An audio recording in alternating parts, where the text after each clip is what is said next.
welcome you in. We're going to talk about insulin resistance. I would love to hear your questions. I would love for you to interact and let me know what you need to hear. But at 3 o'clock every day, I kind of go over the science behind it, what I'm doing, how I overcame mine, reversed my diabetes, and have been helping other people do it too with two real food products, no medications. So let's dive in because this is important because 93% of us are metabolically unhealthy. And that means that only 7% of us have metabolic health right now, which is wide sweeping. If you start to understand, sorry about that, if you start to understand that insulin resistance and metabolic, I have too many devices on my desk right now, that all of this links into your health and why we're getting sick for a number of reasons. That's why I'm here talking about it. Look, there it is. It's catching up to me. 50,000 people a day, or almost 18 million people each year, die from cardiovascular diseases. And that is important. Why? Because when we look at cardiovascular diseases and hypertension, scientists will say 95% of all hypertension links from insulin resistance or is directly linked to insulin resistance. So Dr. Benjamin Bickman is one of the guys I follow, just one of them, who's saying that very thing. So this isn't me, some weirdo saying, "Oh, this is what the deal is." I'm just regurgitating what the scientists and the guys who do know are saying because it's important.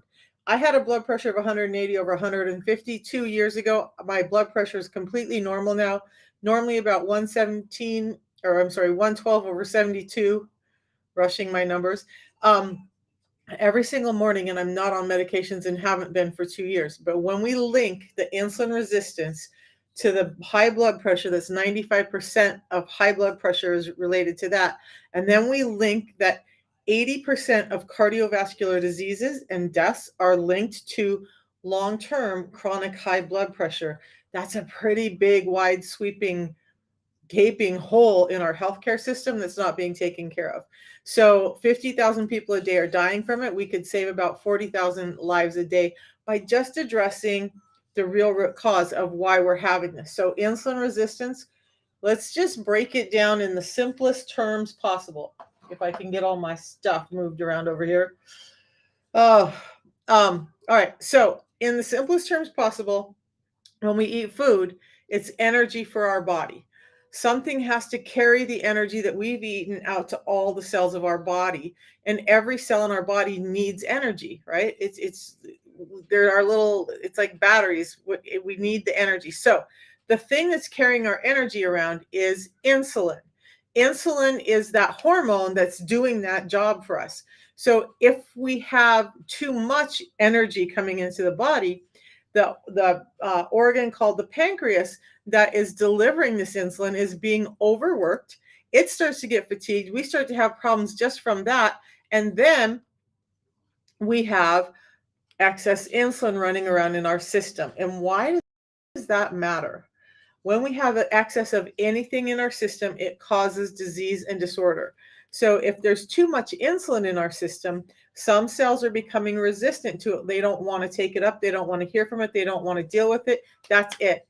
Other cells are taking up too much of it. So we end up with skin takes. We end up with skin discoloration. We end up with too many of the cells that build up the inner wall of our blood vessels, causing our blood vessels to restrict, causing that hypertension. That's just one of the actions. But that excess insulin is causing a problem.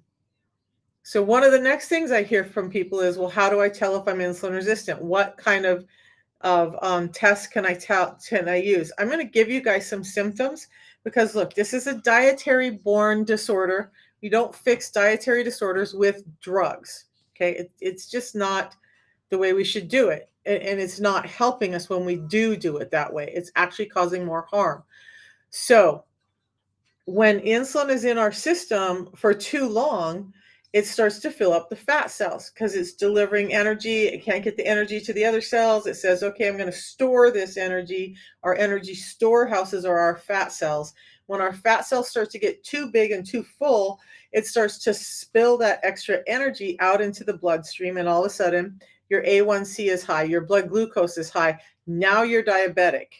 But that could have been going on for 14, 20 years. In my case, about 40 years before they ever diagnosed me with diabetes. And this is happening to a number of people.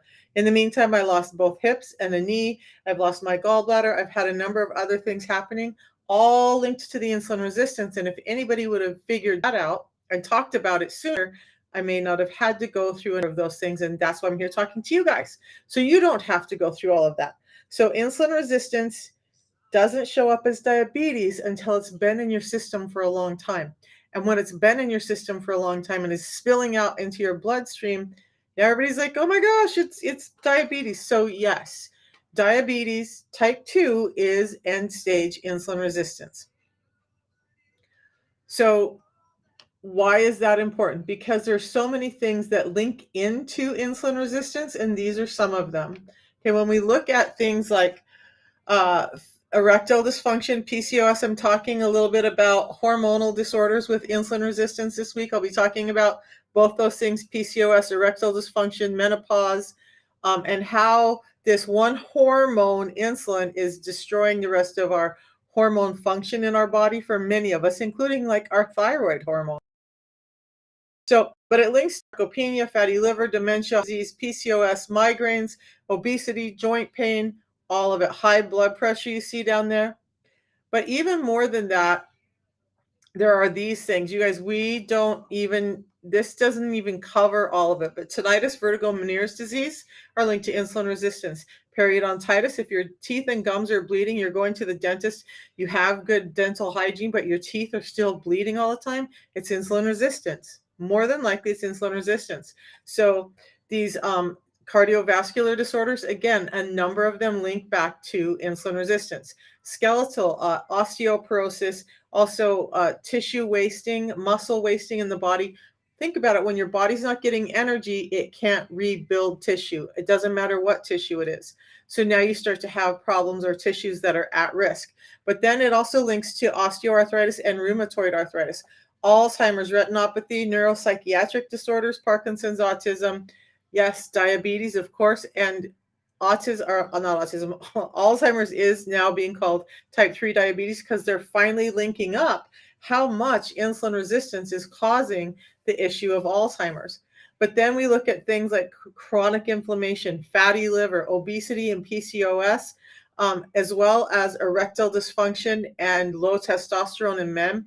There's very specific reasons why that happens.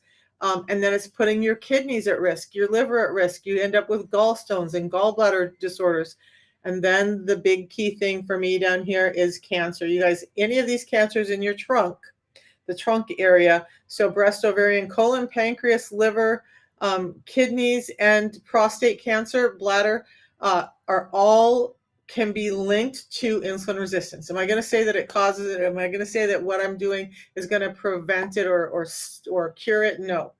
But I'm telling you, when you have insulin resistance, science is pointing to the fact that people with these types of cancers have a higher instance of insulin resistance than the rest of us. So, well, than other people. So that's pretty wide sweeping. That's why I'm talking about it. If you can find yourself in any of those symptoms or disorders, speak up, let me know, because I really want to serve and get people answers. And I encourage you to go do research and go figure out what's happening. So, all right, how do you tell if this is you besides all of those things, right? Let's take a look at a few things that, like Dr. Bickman, these first 5 are from Dr. Bickman. The next batch will be from him as well as other doctors. But the top 5 that I go by are these. And this comes again from Dr. Bickman. Hypertension. If you have hypertension, like I've already said,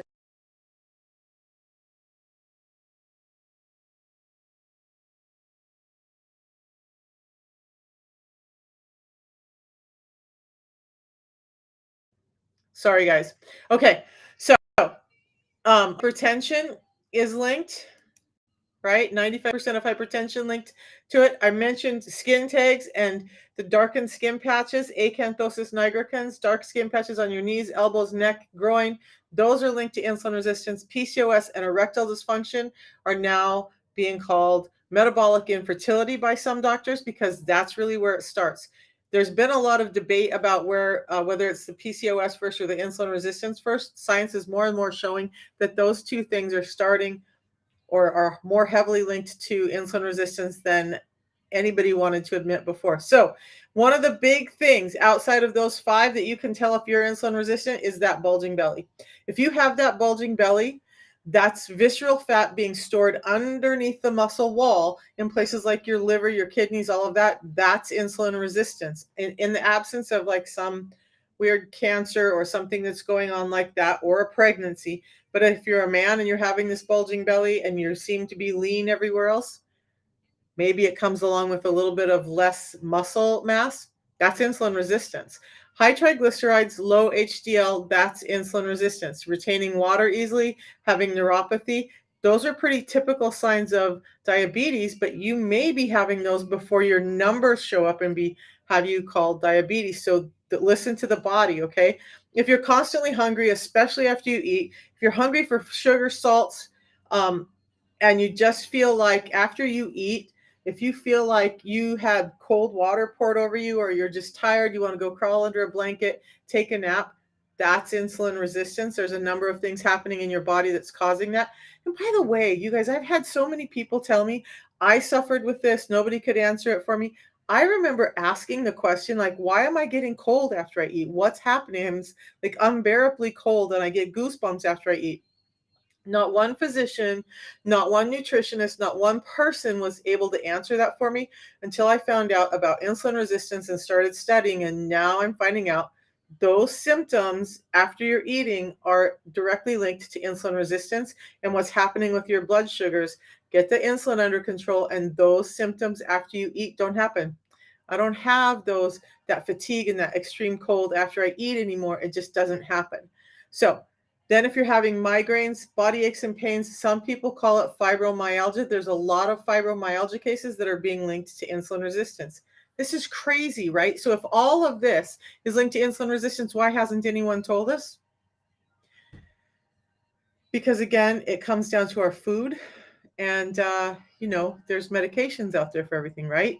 I'm not a medication person, guys. So this is not the place to talk about how great some of those medications are, because I am not a believer.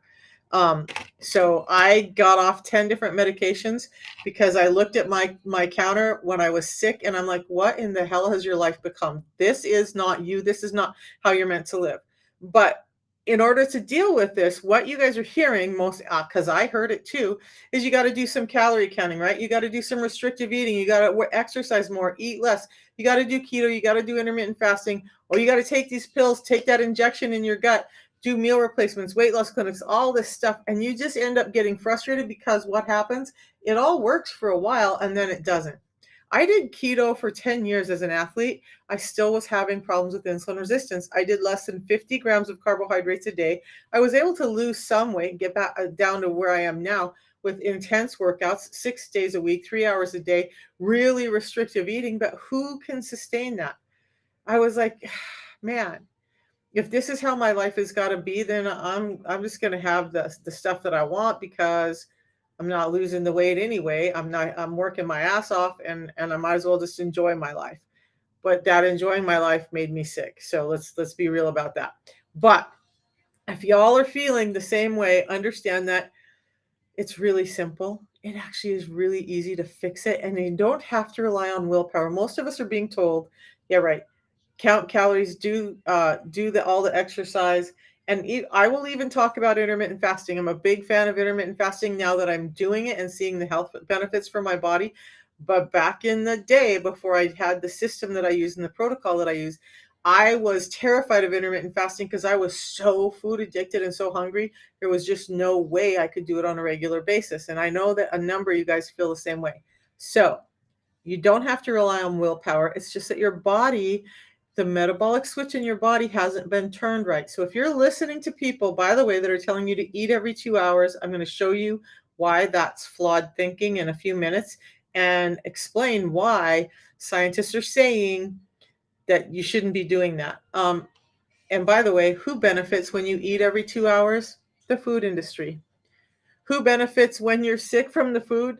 The pharmacy industry. So, you guys, when you're being told to eat every 2 hours, is that really for your benefit, or is that a sales pitch to get people to eat more?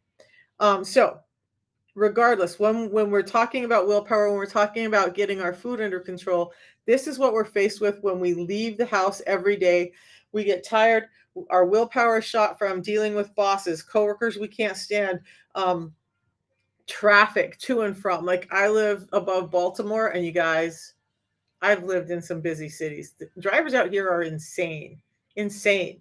Um, and traffic at certain times of day is unbearable. Not like LA traffic. I'm not going to say that, but it takes a lot of willpower to sit in that car for half an hour, 45 minutes during the day. Thank God I don't do that anymore.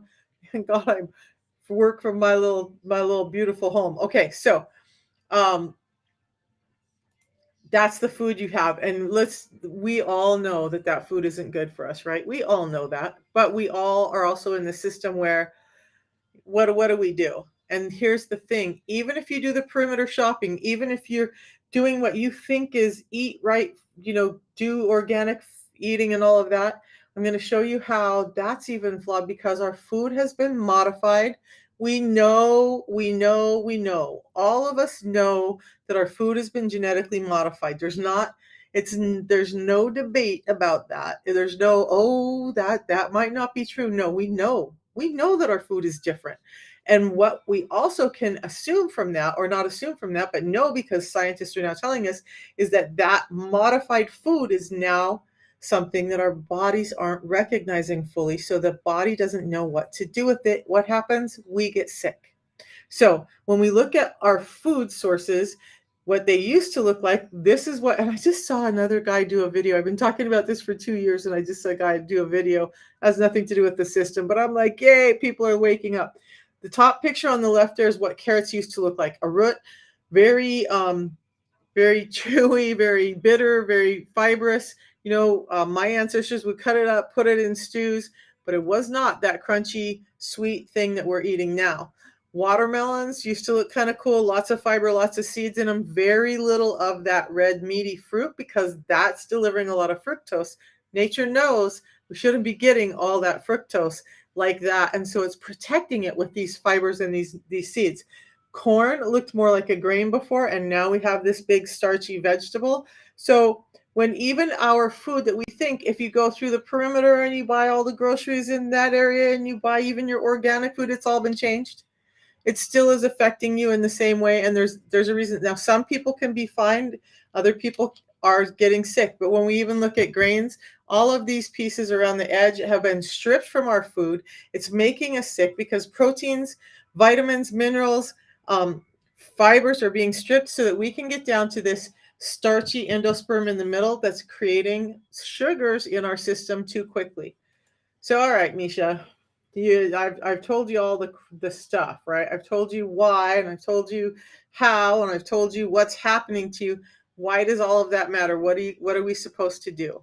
How are we supposed to work around this? Well, you guys, but number one, I've written an ebook called Six Simple Principles or Six Simple Steps.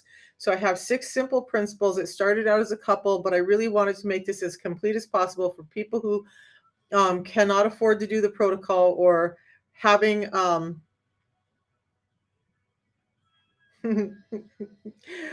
I got notifications going off on my computer and it's freaking me out. Okay, so if you need to get it under control, right, and you want to know, let's take a look at those six simple principles.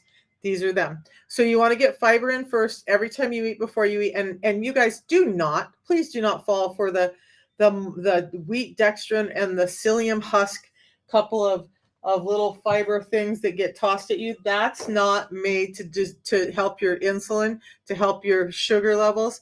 It's there to clean you out. Can it eventually, if you eat enough of it, do some good? Maybe. But I'll talk about the difference between a bicycle and an Escalade. Big difference. Okay, so you want to fiber first, prioritize protein. Most of us are not getting in enough protein. The next two things I'm finding out, the more I work with people, we are severely lacking in because we've been taught wrong. So prioritize protein. I'm not talking about 150 grams of protein, but darn it, most people that I work with are not getting even in 30 grams of protein a day. How is your body supposed to build when you're not getting in protein? And then fats. Fill up with fats. Yes, they have calories. Calories convert to energy, but they don't spike your insulin. Fat calories do not spike your insulin. If your insulin is not up, you're not storing energy, and that's where the fat's coming from. So these people are like, oh, be careful of the fat because it's too many calories and you're going to store more fat. BS. BS. If it's not carried around by insulin to be stored into your fat cells, you're not going to be gaining. I mean, unless you're eating an entire diet of fat and you're eating a lot of it, then it's possible. But look, fiber first, prioritize protein, fill with fats, limit your carbs. For many people, just no joke, many people are going to need to go down to a lower carbohydrate diet. Some people, to get the results they want because they're so sick, need to go below 50 grams of carbohydrates a day. Most of us do, some of us do not. And it just depends on the results you want and how quickly you want to start to feel better. I know there's a lot of people who talk about the carnivore diet and how great that's been for them. And I know there's people who talk about the vegan diet and how great that's been for them. By the way, the vegan diet outside of specific plant proteins is primarily carbohydrates and fiber. Okay. So limit your carbs. Then you want to do some intermittent fasting. We're going to go over why in just a second. And then you want to move your body. We're too sedentary. Look at, I sit in this desk and I get all focused on what I'm doing, and hours go by and I realize I haven't gotten up and moved. We're all a little bit like that. We need to move more. Just simple fact. A body that's moving, muscles that are using energy are more sensitive to insulin. It's going to help you be more metabolically flexible. Went off on a little tangent. So anyway, there's an ebook. I'll show you guys where to get, how to get to my profile. You can download the ebook and get to this, to that 6 simple principles, including the fats and the proteins and stuff. And it's just free to you guys to help out. All right. So this is what I'm talking about when we're talking about why you don't want to eat every 2 hours. So if we have, and this is just a typical day for most people, this is not, you don't have to follow this if you were a shift worker. Okay. We adjust it to you, but the average person is going to follow this. Okay. So if you have your dinner around 5 or 6 p.m., we're going to precede it with balance, which gives us this available multiple fibers that are going to go into our gut before we eat. Now, a couple of hours later, our fasting window starts.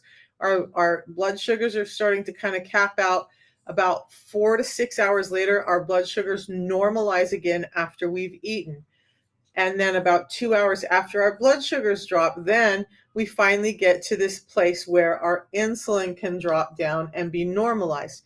Why is that important? So everything in life, everything in our bodies kind of yin yang, right? Left side, right side. There's always a balance to everything. So insulin is a hormone that has to do with your metabolism, and it's what they call anabolic. It wants things to grow. So as long as insulin is in your body and it's a primary hormone taking control, it wants things to grow. It wants to build. So it's not going to let you burn fat. It's not going to let you get rid of tissues that it worked so hard to put in there. So it has to go to sleep so that glucagon, the component in our metabolic story, can come out. And glucagon is what they call catabolic. It likes to eat things up. Now, when glucagon is out, you can start to burn fat. You can start to get rid of some of these tissues that need to go, because we're regenerating tissues about every 9 weeks in our body. All of that can start to happen at a healthy rate when glucagon is out.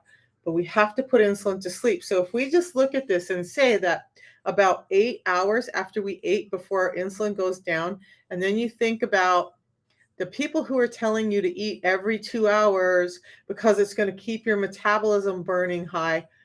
What are they doing? It's not keeping your metabolism burning high. It's keeping your insulin level high. And that's causing the problem in the first place. Okay.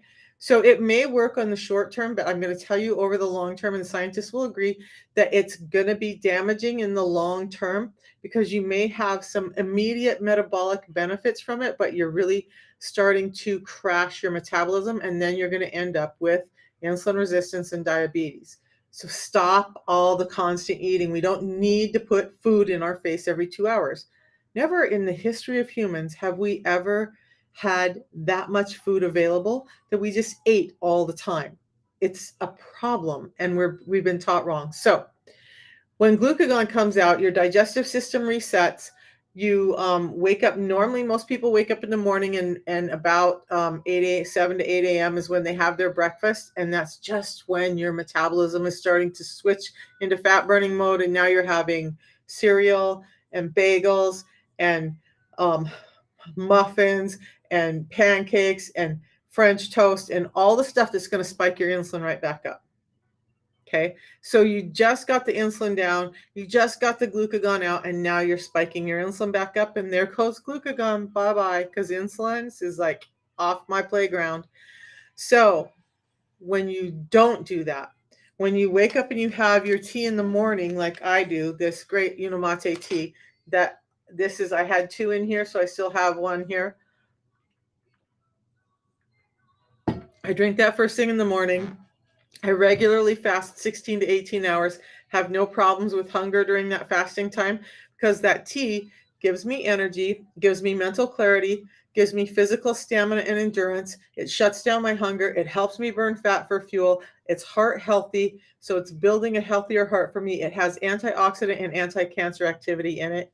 Amazing tea to start my day instead of cereals and cookies or muffins, which may as well be cookies, right? And pancakes and all of that are just spiking the insulin and causing everything to start happening again that we're not wanting to happen. Now, I'm going to show you another one here. When we have insulin out to play, what you need to understand is that when insulin is out, did I miss? Oh, I missed the slide. We'll get there in a second, I guess. All right. So with the system I'm talking about, it's a tea in the morning. It's a pre-meal drink before I eat anything in the day. And this is what it looks like. So having the tea in the morning. And when you do that, again, the tea does not break your fast. It doesn't spike your insulin. Now you're in this great fat burning mode. So most of us are going to have two meals in a day. One at our break fast. For me, it used to be around 12 to 1. I'm shifting my eating times. So I eat normally about 10 a.m. and 4 p.m. So as soon as I'm done with this live, I'll go have my dinner and then I'm done eating for the day. But if you're a super busy person or you have life happen, you can have 3 meals in the day and you'll just have an extra balance or the fiber before you eat. So it's super flexible. The tea, by the way, I love it because it goes through this 5-step process. Hand picked, hand harvested, never machine harvested. So ethically, sustainably harvested. It's taken to a fire roasting process to pull the components that we want to get to you out of the bulk of the plant, extracted, concentrated, and then it's sent to a lab in Switzerland so that it's put through this process called hyperpure that pulls away toxins, pesticides, all of that. So now you have a product that it's extremely pure and highly potent, and I'm going to show you why. The tea, by the way, it helps you feel great all day long. You can have it at any time. It doesn't give you crashes. It's not addictive. It suppresses hunger and cravings by using stored fat for fuel. And like I said, it helps with physical performance and endurance. They have proven that it can help physical performance and endurance during training by 10 to 13%. So I always think about when I was a power lifter, a world champion power lifter, if I could add 10% to any of my lifts and my overall, like what would that look like? That would be insane. That would be like I would have achieved some of the numbers that I had always wanted to achieve. 10%, that would have made a big difference in my numbers. And we actually have soccer players, we have baseball players, we're starting to get more and more athletes who are doing the system because it's maintaining a lean mass. They're noticing that they're gaining more muscle because their body is insulin sensitive and they're building muscle, and they're performing better. So you don't have to be an athlete though if you just want to feel better in life and have that endurance and stamina that you had years ago, even 5 or 10 years ago. The system really helps with that. So the tea does all of that. Now, part of why the tea does that is these components that are in the tea. So the first one, these are called adaptogens. By the way, they're called adaptogens. I'm going to go over this really super quick. This does have some caffeine in it. There are some components that attach to the caffeine molecule that change how it interacts in your body, and they're called adaptogens. Now, there's chlorogenic acids in coffee, or it would be like nitro fuel for you, right? But there's 10 times the chlorogenic acids in this tea as in coffee, and only about the same amount of caffeine as a cup of coffee. So it totally changes the way the caffeine acts in your body. So it's not creating more heart problems. It's actually helping you with energy while protecting your heart. So look, this chlorogenic acid, by the way, in a normal standard herbal mate tea, it's there's 375 times more of this in this tea than in any standard herbal mate tea. It has neuroprotective gene expression and an antioxidant effect in the brain. And it promotes a feeling of well-being. So you're just happier, less depression, less anxiety, all of that. Your blood pressure starts to normalize, your glucose levels start to normalize, and it helps promote weight loss just from the tea. Then the second adaptogen in it is something called theobromine, and it's best known as the mood boosting molecule, and it's found in high quality dark chocolate. There's 3 times as much of that in this tea as there is in the highest quality of dark chocolate. So not only is this adaptogen helping with your blood pressure and cholesterol levels, it's producing, so now you have this energy and you have this vibrancy and you have less in depression and more happy mood. Now you're also feeling really calm with all of that. You guys, when I first experienced this, I was like, what is this stuff? But it also helps reduce mental fatigue and improves focus.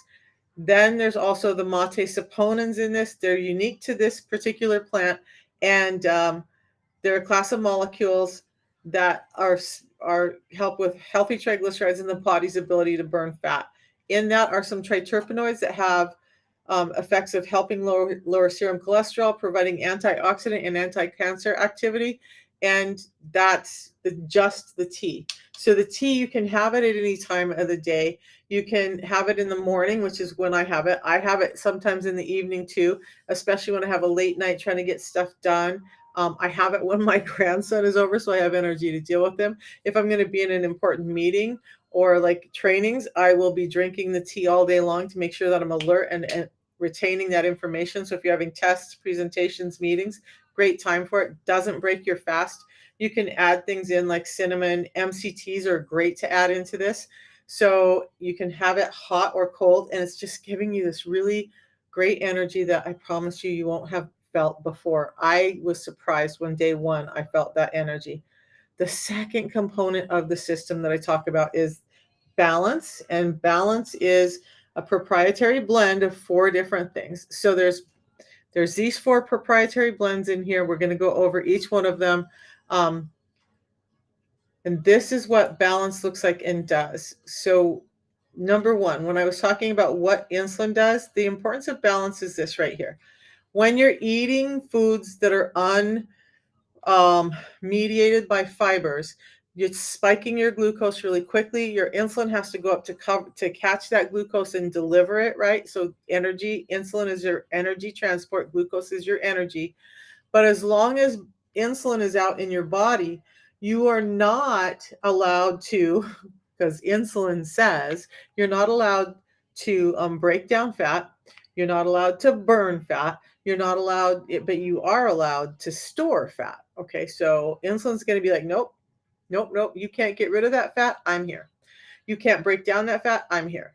You can store that fat because I'm here to deliver energy and I need you to store it for me. So that's what's happening when insulin is at play, and we need to get the insulin under control. The balance helps like this. So when you're eating those carbs unrestricted, you're having those high spikes of glucose. And so the light line is the glucose and the blood sugars, and the dark line is your insulin, right? So insulin is coming up high to deliver that glucose that you're converting into your system, or the energy. With the balance, what happens is it slows down the delivery of those sugars or that energy into your system, so your insulin never has to go as high. And when insulin goes high, it stays high because it's on high alert, because it's saying you're probably going to eat more. Look at all the stuff you just crammed in me. And so it stays up there. The balance helps solve that problem. So by bringing your insulin levels down, by bringing your sugar levels down, by allowing your sugar to be delivered almost like time released into your system. So it's not this bam, straight shot of sugar into your system that most of us are getting because our foods are so modified and refined. So Biosphere fiber, the first one is a unique blend that includes 5 different sources of fiber. Fibers help with support cholesterol levels and slow the conversion of high glycemic carbohydrates. Basically takes a high glycemic carb and turns it into a medium glycemic carb. It reduces a blood sugar spike by 27%, just one packet. Just one packet of this fiber reduces that sugar or that glucose spike in your system by 27%. Then we have the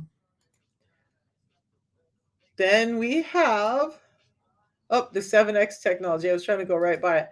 The 7X technology is a blend of viscous fibers, and the viscous fibers, they get into your gut. When your gut enzymes hit them, it starts to thicken up outside of your gut. So you want to drink that one down quickly, but when it gets in your gut, it thickens up. It causes this gel matrix in your gut that helps you start to feel full before you even eat.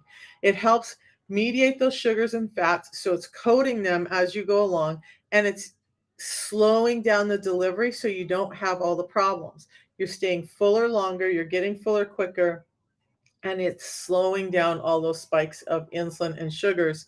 And that's why it works so well. But on top of it, they've added this cardio matrix, which is a blend of plant substances that are good for cholesterol absorption. So it makes it heart healthy. Then they said, okay, well, we know there's these vitamins and minerals that really help with metabolism. Because we want this to be a complete system for metabolism, insulin resistance, we're going to add in these vitamins and minerals. So the vitamins and minerals in here are specific to metabolism. And that's the system. A tea in the morning, a pre-meal drink before you eat anything. And it actually does work. So my blood pressure is reversed normalized in 2 years, no medications. My diabetes is reversed. My numbers are all normal, no medications. I'm not on any medications at all. And I am healthy as can be. So if you want to know where to find it, let's go here. You're going to go on TikTok. You're going to go to my profile. Click on the picture up above, and that's going to take you over to my profile, and you'll see the red lights, and then you just click right below the red lights. There's a link there. If you're over on Facebook, you're going to see it on my Vibrant Living with Misha page. You'll have to look down the page a little bit. Sorry, I've been talking too much today. YouTube, it's the same thing, Vibrant Living with Misha. You'll see the link right there. Wherever you go, you're going to find this link. The system is the top one here, where the system I use. When you open that, it should say Michelle Fayon at the top. That links you to me so I can help you out, so I can coach you along, so I can make sure you get the 90-day money-back guarantee, so I can make sure you get the quality guarantee and the best price guarantee. So then you're just going to click on Buy Now, and you get to choose. Now, remember, the tea you can have hot or cold, so you're going to get to choose between lemon or lemon ginger for the tea. Remember that when you have hot or cold. So you're getting 30 packets of that, and then you're getting 60 of the balance, which is what you drink 10 minutes before you eat, and you get to choose between lime and orange now. The lime is a limited edition flavor, so I would just leave it on the lemon and the fresh lime. By the way, the fresh lime is one of my favorite flavors, probably my favorite flavor of the balance flavors. It does cost about $5 a day, so $159 a month. If you want to save money and get your health back at the same time, do the monthly subscription. It's going to save you $5. Plus, you're going to get free shipping. So now that's saving $15. Plus, you can cancel it at any time. Plus, you can change it anytime you need to, add it, change your flavors, whatever. Just because you have the subscription doesn't mean, oh, I'm getting this whole thing the rest of the time. If you want lemon, ginger, and orange next month, just ring them up before it ships out and let them know. And you do get an email 5 days beforehand to let you know that your next shipment is out. If you need to cancel, if you need to change, you can do it then. And you get this free hand mixer when you do the subscription, but that doesn't all come if you're just doing the one-time order. So save yourself the $15, get the hand mixer and all of that, and do yourself the favor. Thanks, Liv, of helping yourself out. You guys have a mess back there. Because I'm working on a bazillion things. Who, me? No. But I actually have some some materials I'm sending out to my team that hopefully will help them out along their journey, because I like helping people and I like doing weird, nerdy stuff. Makes my life a mess sometimes, but all right. So a couple of things I do want to talk about though in all of this helping your insulin resistance. Okay, we're going to say back on that page when you get to that landing page where I showed you um, I want you guys to make note of a couple of things where you're going to get the ebook with those 6 simple steps is right there in those links. Okay, on that landing page, there's a website that has all of the information you could ask for about both the products, including nutrition labels. There's a Facebook group that I talk about insulin resistance all the time, answer questions. And if you need to get a hold of me personally, just contact me here, download WhatsApp and text me, and we can have a conversation, you and me. So I just wanted to make sure you guys know where to find that, because people are always asking, how do I get a hold of you?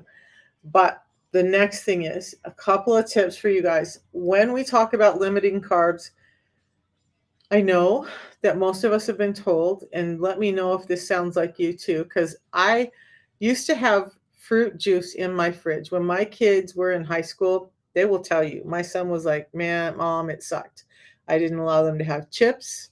I didn't allow them to have fruit juice. Like if we had a birthday or some special occasion, then, and they were having friends over, I would put that stuff in the house. The rest of the time, we did home cooking. We didn't do any of that. And we had fruit juice in the house because I was told, like many of you have been told, that it's really healthy for you, right?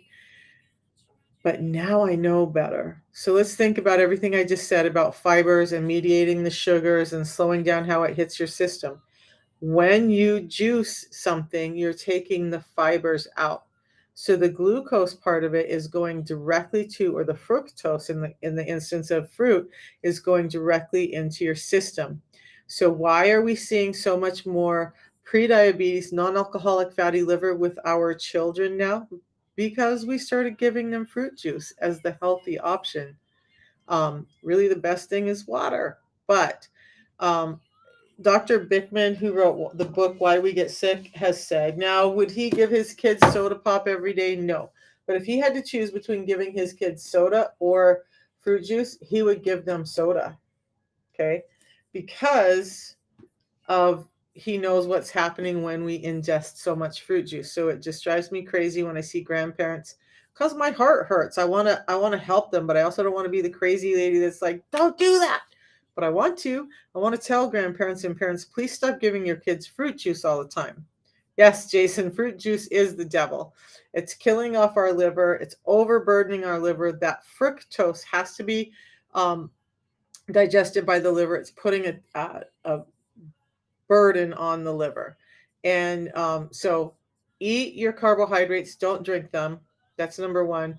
Healthy fats. The healthy fats I talk about are avocado oil, extra virgin olive oil. Both of those need to be in a dark bottle. If they're in a light bottle, they're a seed oil or another derivative that's not really the oil you need, and those are the toxic ones. If they're in a dark bottle, it's because they're probably going to go rancid if they're not protected. That's the oil that you want. Coconut oil, butter, ghee, animal fats. So I want you guys to think about something. If you took peanuts, or if you took sunflower seeds, or if you took the corn, the cob off of corn and squeezed it, how much oil could you get out of it? Because that's where these sources of oil are coming from. And in order to do that, they're drenching it in a solvent called hexane. Now they say, well, we clean the solvent off. How much of that solvent really gets removed when they do that? And then do you wonder why, when you go out to eat and you're having fried foods, why you feel sick, why your stomach gets upset, why you're having inflammation, why you're having joint aches and pains? Because those things are drenched in solvent, and they were developed as a machine oil, not as a food product, but there was just like, ooh, we used food to produce this. And how could we get even more for our buck out of this? Instead of just using it as a machine oil, we could sell way more of it if we told people that it's a healthy alternative to their cooking oils, and it has a really high flash point. Why does it have a really high flash point over olive oil, and why can you cook it over and over and over at high heats? Because it was developed as a machine oil, and that's what you're eating. So pay attention to the oils you put in your body. It's about the trans fats, not so much whether it's just saturated fat. By the way, coconut oil has a number of things in it, properties like antibacterial properties and whatnot that are actually helping you. I know I have people say, do you really think it's healthy to have coconut oil? Well, healthier than some of those seed oils for sure. And then MCT oils are a derivative of coconut oil. They're not the whole oil, they're just a piece of it, but those are really good for your metabolism, to help reduce inflammation, for your brain, all of that. So pay attention to the oils you're putting in your body. You start to get away from those negative oils, and you'll see that and pay attention to how you feel after you eat some of those things, you'll start to see that when you have those tummy issues, when you have that urgency to run to the bathroom, when you're having that gastritis type or stomach pain that's keeping you awake all night, it's usually after you've had those kind of oils. So pay attention to them, get them out of your body, because if they're making you feel that way on a day-to-day basis, what's happening to your body on the inside. And it actually, there has been a lot of studies that show, and Dr. Bickman talks about that because of the inflammatory properties in them, it's exacerbating your insulin resistance. Insulin resistance causes inflammation. Inflammation increases your propensity for insulin resistance. There are so many of these things that they're like back and forth. It's not like insulin resistance just causes them. They, a lot of times, the science is showing, cause insulin resistance as well. So injuries, inflammation, all cause insulin resistance, or increase your chances of it. And insulin resistance does not increase your chance of injury, but it increases your chances of having inflammation in your gut, in your joints, all over. So that's my little 1 hour spiel for 3 p.m. I'll be back at 8:30 in the morning to talk to you guys a little bit more informally. I hope you got some good out of it. If you have questions, let me know. I'll be talking PCOS, erectile dysfunction, and some fasting this week. So watch for those videos. I really appreciate you. Thanks for hanging out with me for this last hour, and we'll see you in the morning. Have a good one, you guys.